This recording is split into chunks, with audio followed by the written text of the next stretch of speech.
Generic Statistical Business Process Model atau bisa disingkat GSBPM merupakan proses bisnis yang sesuai dengan kerangka dan terminologi proses statistik yang harmonis.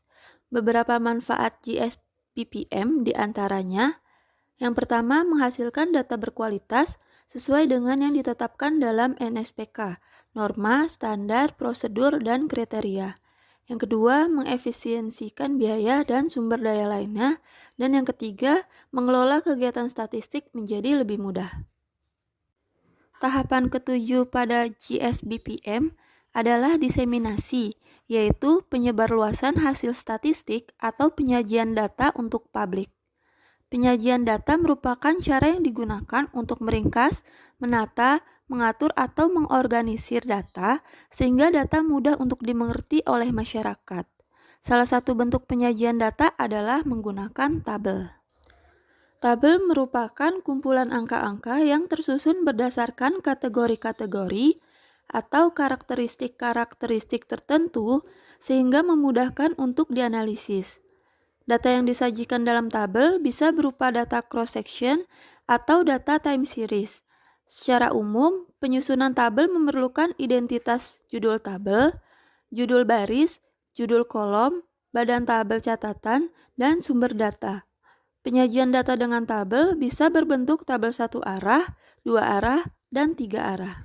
Yang pertama, tabel satu arah. Tabel satu arah adalah tabel yang memuat keterangan mengenai satu hal, golongan, kelompok, atau satu karakteristik saja. Karakteristik yang ditunjukkan bisa berupa jumlah, frekuensi, ukuran, kadar atau persentasi, dan lain sebagainya. Ini merupakan bentuk tabel yang paling sederhana dan paling mudah dibuat. Misalnya seperti gambar berikut.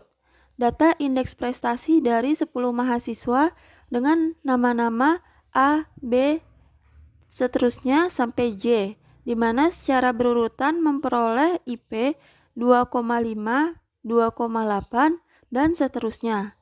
Dalam hal ini, objek penelitian yaitu mahasiswa diterangkan dengan hanya menggunakan satu karakteristik data saja, yaitu indeks prestasinya.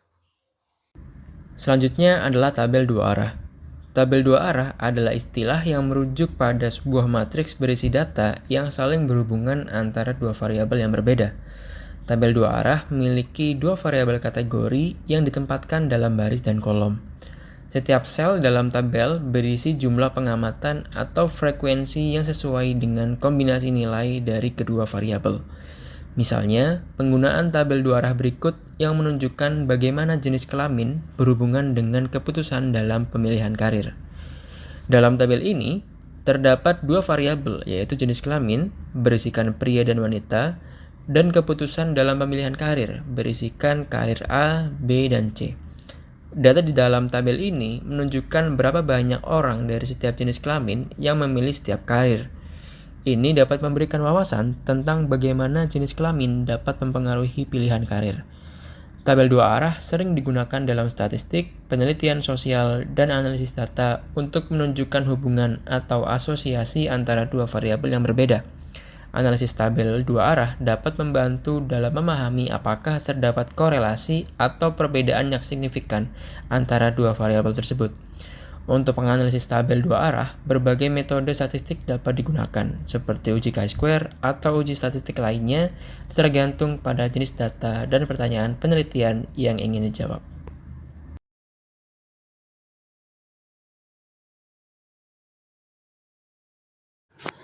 Selanjutnya adalah tabel tiga arah.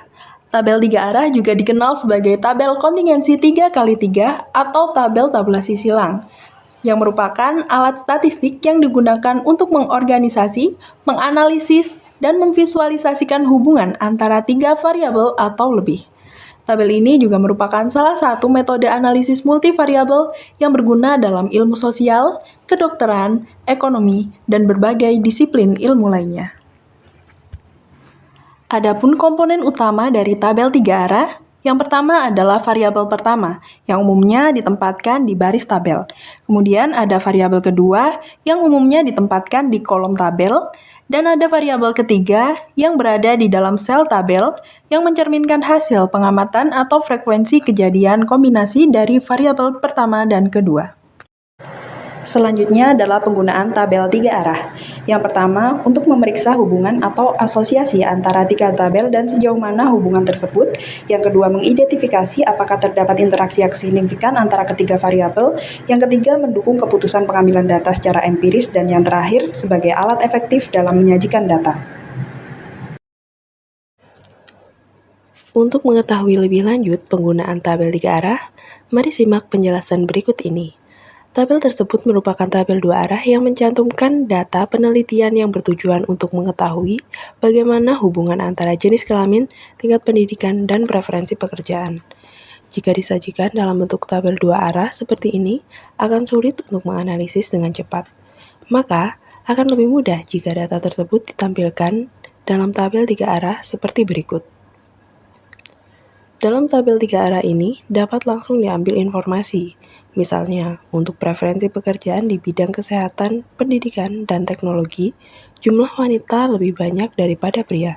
Dan baik pria maupun wanita yang bekerja di bidang kesehatan, pendidikan, dan teknologi, tingkat pendidikan universitaslah yang paling tinggi.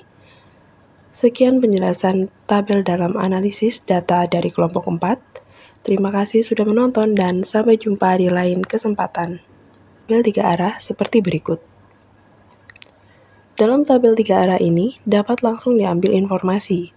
Misalnya, untuk preferensi pekerjaan di bidang kesehatan, pendidikan, dan teknologi, jumlah wanita lebih banyak daripada pria. Dan baik pria maupun wanita yang bekerja di bidang kesehatan, pendidikan, dan teknologi, tingkat pendidikan universitaslah yang paling tinggi.